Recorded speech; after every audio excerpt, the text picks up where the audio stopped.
Salut à tous les amis, c'est Zoulouf. Bon, on commence à connaître la chanson. On se retrouve pour la fin du mois, pour l'achat manga. Et j'ai décidé de faire un peu évoluer la chose. Désormais, j'ai pris mon courage à deux mains et j'essaierai de trier les nouveautés, des séries finies, des trucs en cours. Bon là, il y a des nouveautés aussi, mais c'est les grands formats. C'est pas encore au point. Je vous propose de commencer. On va commencer tout de suite avec les nouveautés. Les nouveautés, j'ai dit du coup.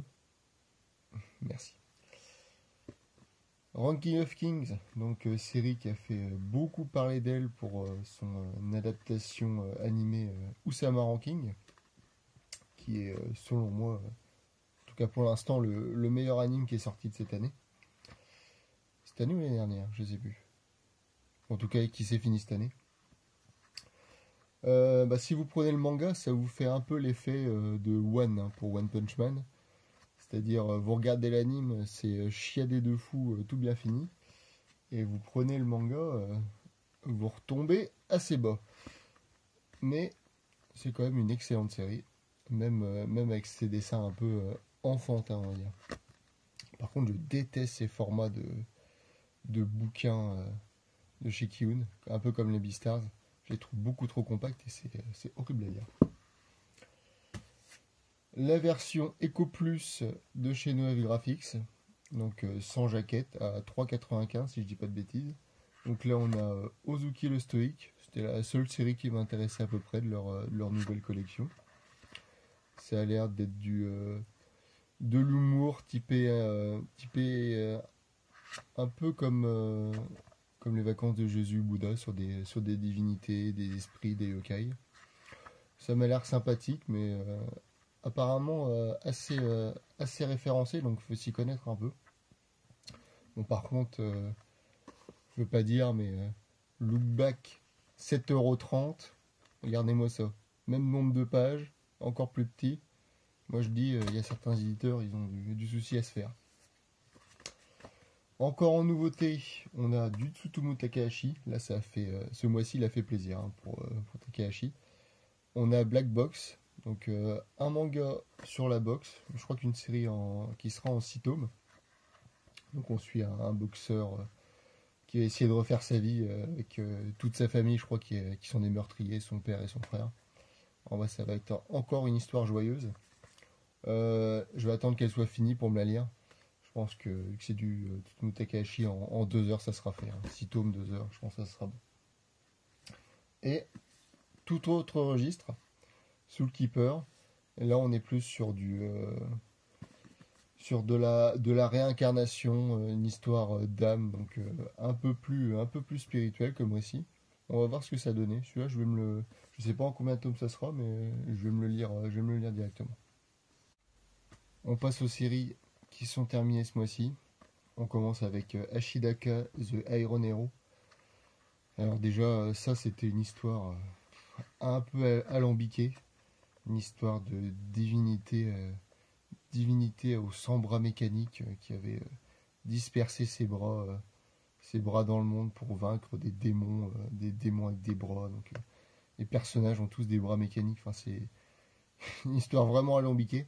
C'est le même mangaka que Centaure, c'est pour ça que je l'avais pris. Centaure qui est une excellente série. Et bon là, je suis pas du tout rentré dedans.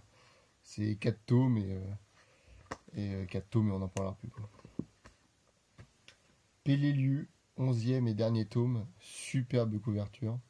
J'en ai 3 à lire du coup pour finir tout ça. Toujours ce contraste dessin et propos qui fait franchement la force de l'œuvre. Franchement, Peleliu, si vous connaissez pas, allez-y, foncez.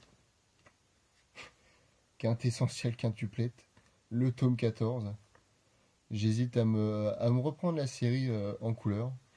Bien sûr que non, évidemment. On va voir comment la petite rom-com va se finir. Et je crois que je me suis déjà fait spoil, donc il n'y aura pas trop de surprises. 4e tome et dernier de Teenage Renaissance. Un peu déçu que ça soit fini juste en 4 tomes parce que je pense qu'il y avait de quoi, il y avait quoi faire pas mal Bah, pas mal de tomes, hein, c'était pas trop répétitif. Tous les tomes avaient enfin, tous les chapitres avaient leur petite plot, leur petite œuvre. Bon, je pense que ça s'est arrêté parce que c'est beaucoup de références occidentales, donc ça avait peut-être pas son public au Japon.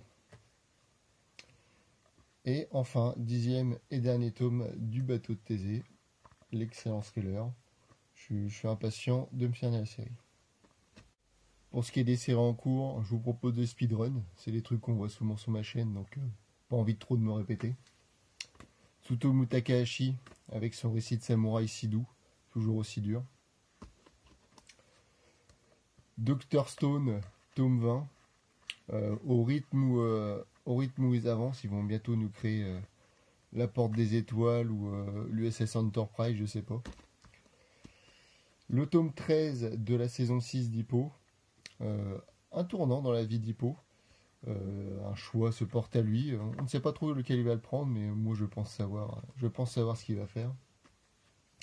Le tome 14 de Tuchitsu Kaisen, j'ai pas trop envie de me spoiler, donc je vais pas trop feuilleter, vous le connaissez de toute façon. Le tome 24 de Jojo Lion. Il y aura, je crois qu'il y aura un collector pour le tome 25, j'ai vu le report. Et il y aura enfin les coffrets avec les dos violets pour les parties 5 et 6. Et ça, merci mon Dieu, je n'avais pas acheté ces putains de dos blancs. Kimi no Knife, le tome 5, toujours les rééditions de chez Panini. Le tome 11 de Valkyrie Apocalypse avec Budok à fumer de la weed. L'arc tournoi, méga tournoi continu. Le tome 11 des Liens du sang de Shuzo Oshimi. Alors lui, ce tome-là, il te met vraiment, mais vraiment dans le mal. Le récit part vraiment en couille et c'est ça qu'on aime avec cet auteur. Keiji, le tome 5, que j'ai pas fini de lire, que je me suis entamé hier soir. C'est Keiji, quoi, un d'autre de plus à dire. L'excellente sortie de chez Mangetsu, bon, si ce n'est pas la seule. Faroe Paladin, le tome 7. Le Paladin est devenu un big guy sous la couverture. Série très sympathique. J'ai plus de place pour ranger les bouquins. Le tome 10 est plutôt fatasse de Glouton et Dragon chez Casterman. Très bonne série de bouffe monstrueuse. En parlant de monstres, on va partir sur du Interspecies Reviewer, la série sur laquelle on aime bien me chambrer, mais bon, je leur rends bien, on va dire. Puis moi j'aime bien regarder, il y a des beaux arguments à cette série, hein. Il y a des beaux arguments. La deuxième série qui vaut le coup chez Mangetsu, Soten no Ken. Vous avez compris, hein, je suis un hara fanboy. Le tome 14 de My Hero. Il fait un peu flipper sur la couverture. Bonne petite série. Fortnite of Apocalypse. Alors c'est une série que j'aurais adoré détester parce que j'étais un peu deck que l'auteur continue sur la même timeline, la même série que Seven Deadly Sins. Mais finalement, dès que j'ai relu les deux premiers, je suis retombé dedans et finalement j'aime quand même bien. Je suis désolé, mais je suis un peu un simple d'esprit. Et le tome 8 de Apocisme, donc le manga qui coûte le moins cher en encre, je pense. Peut-être pas en papier, mais en encre, oui, en tout cas. On a l'impression que tout est blanc. Mais bon, c'est du Tsutomu Nie, on lui pardonne. On passe au grand format avec le coffret à 50 balles de Hirohiko Araki. Bizarre aventure. Donc on a 4 récits dedans. Apparemment sont quand même de qualité inégale. Hein. Il y a des corrects et des beaucoup moins corrects. Mais bon, ça va faire plaisir de voir Araki sur autre chose que du Jojo. Je vous dirai ça. Le tome 8 de Banana Fish. On commence à voir le bout de la paire de bananes. Dernier tome, enfin plutôt premier et dernier tome, 21 Century Boy. Là, la vraie conclusion de 20th Century Boy. Je vais pouvoir m'enchaîner tout ça, ça va être trop bien. Que Asadora, ça met du temps, il me faut du Urasawa en ce moment. Le tome 9 pardon, de la Perfect Edition, de l'Eternal Edition, décidément, de Sailor Moon. Très belle couverture, fort sympathique. Je l'ouvre pas trop le livre parce qu'il a tendance à cracouiller un peu, ça me fait un peu peur. Le deuxième tome de Blue World chez Pika Graphics. On a toujours le trio gagnant. Nana en bikini, Gun et Gros Dinosaure. Le tome 10 de One Piece avec la super petite histoire dessinée par Boichi dedans. Ça va en faire jaser plus d'un. Mais ça a l'air propre quand même. Hein. Ça a l'air propre. Atome numéro 20.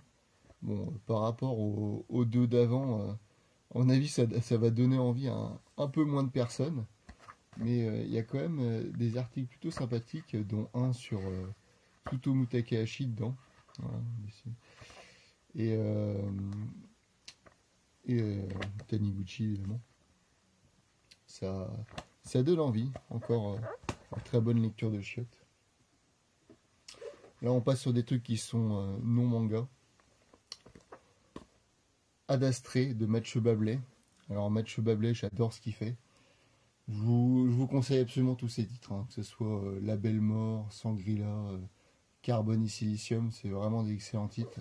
Et en plus, cette édition de Shankama, elle est qu'à 20 balles. Pour une qualité pareille, c'est vraiment exceptionnel. Toujours un maître dans les couleurs, Mathieu Bablé. Ses pages sont absolument magnifiques. Moi, je suis fan.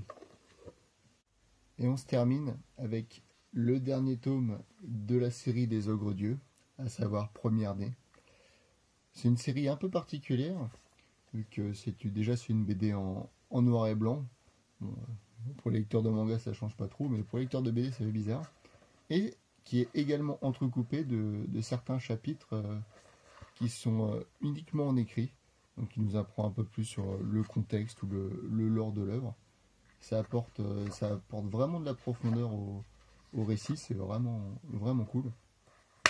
Bon, les Ogres Dieux, pour la petite histoire, c'est un royaume qui est dominé depuis des générations et des générations par des géants mangeurs d'hommes. Donc des géants qui ont érigé des châteaux à grandeur phénoménale. Sauf que cette lignée se rapetissait au fur et à mesure.